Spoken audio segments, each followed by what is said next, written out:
we have to start off. It's coming home. It's coming home. It's coming home. Football's coming home. It's not. It's not coming home. I can assure you that. But England were able to get past Switzerland over this past weekend. They were able to defeat Switzerland after penalties in a game that was very stale, very boring to watch. England went down 1-0 in the 75th minute with Brel Bolo getting on the end of a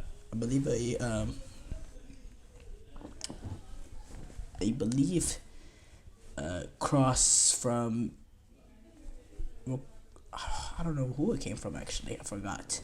But Switzerland were able to get the 1-0 lead, and then England make a few attacking changes immediately after, some reactionary changes from Gareth Southgate, and they go on immediately to get the equalizing goal in the 80th minute, 79th minute. Bukayo Saka is able to show his quality and his ilk to cut on to his magisterial left foot and just ping it into the corner, kisses it off the post, just like that. 1-1, game on. And that was enough to push England into extra time, into penalties, where England's penalty kick takers just showed their class. I mean, you're talking about number one after number one after number one in terms of penalty kick takers at their club. You're looking at the likes of Ivan Toney, Cole Palmer, players like that. Jude Bellingham, Trent Alexander-Arnold. They're not the number one penalty kick takers at their club per se, but the quality that they have. I'm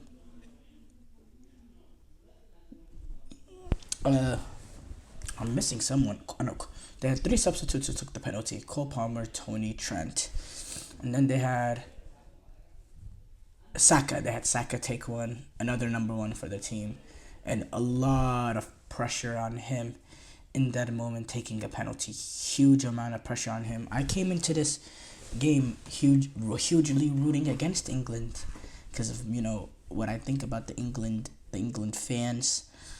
But even in that moment, seeing Bukayo Saka step up, I was like, man, I don't want him to miss.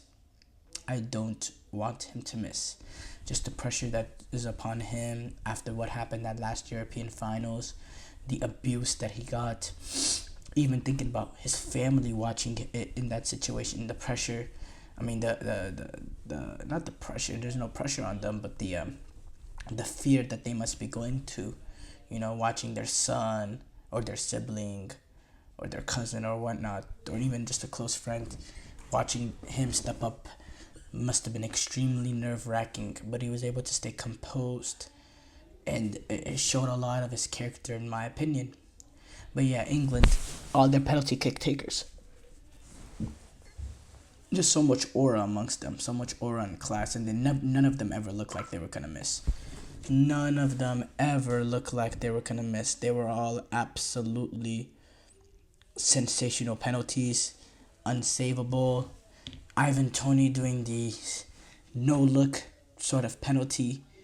I mean, just absolutely brilliant type of pen. Yeah. But we didn't come here to react to penalties. We came here to react to the game. And again, another desperately disappointing performance from England. Extremely disappointing performance. No real domination of the game.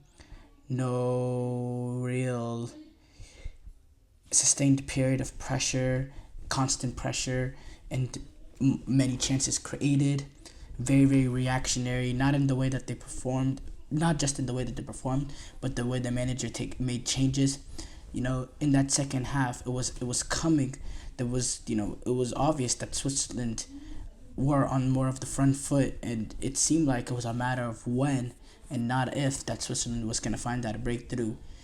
And despite all that, it took Gareth Southgate until afterwards to completely change it up, and he was just very reactionary. And they were able to change it up, and he got lucky because the quality of players was able to pull through. But why wait that long to make the changes? Why don't you do it a lot beforehand? Because there was a long period of sustained pressure that the Swiss was putting on England. Switzerland was second to every loose ball. Switzerland had more energy levels in terms of pressing. The back line of Switzerland, Akanji, Rodriguez, they were not tested at all. There was no real threat in behind whatsoever. Akanji had Harry Kane in his pocket. It was just a pure domination, in my opinion, for that period of the second half. But then England, they got on a natural left pack. They played Bellingham and Declan Rice as just a normal pivot like they normally do. They brought on the likes of Eze, Palmer, Tony got his way on a little bit later too, and Luke Shaw got in his way on as well, and they just completely changed the game. And for the rest of the first, for that rest of the, after Switzerland was able to get the goal, and they were able to get the equalizer. But then once they were able to get the equalizer in extra time, the game goes to extra time, and then England, they just go back to their conservative shell, and it seemed like Switzerland was the team that had that opportunities in extra time to get that potential winner, and to sink England, but which is really disappointing in the fact that England in this tournament have never been a team that was on the front foot in terms of taking the game by the scruff of the neck. Never been. Everything has been reactionary. As soon as they score a goal, they go back and sit back and defend for their lives. Once they get a goal, there's no real feel of, okay, let's go get a second. They never make themselves even a threat to go get the second, and that's the alarming part. You get a first and you make it 1-0, and you attack and you test the goalkeeper and you just can't find the second. You live for that. But when you end up getting the goal and you just sit back and you defend just naturally, and you bring everyone 10 yards further back, and then it makes it virtually impossible for you to play out just because of how pin deep you are. It just shows major concerning signs again from England. But at the end of the day, they put themselves in a position, by hook or by crook, by luck or by no luck, they put themselves in a position that they're 2 games away from winning a European Championship. They're a semi-final, and they're not going up against a Spain or a France or even a Germany. They're going up against the Netherlands that have had weaker players than past Netherlands team. It's a beatable Dutch team, definitely. But this is also going to be by far the best team in terms of quality, the best team that the English have faced. I think Switzerland was a test for them, a very, very big test that they passed, yes. But Netherlands has more individual quality than Switzerland to make England pay. But they're not the likes of a France, Spain, Germany. They're not a top national team. I think they fall in that sort of second tier. And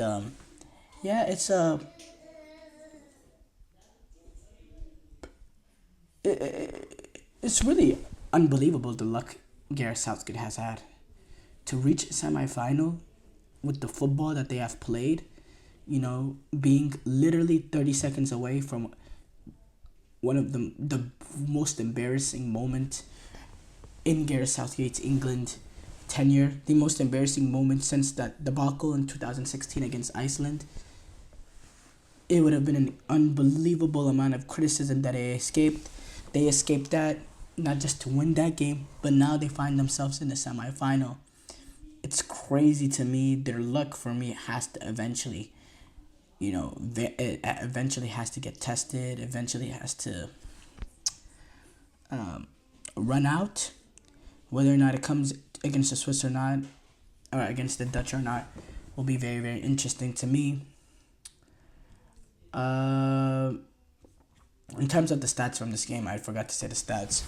13 shots for England, 11 shots for Swiss, 3 shots on target for England, 3 shots on target for Switzerland, 52% possession for England, 48% possession. I'll say this though, Switzerland has been able to dominate games when you look at what they were able to do against Italy, Hungary.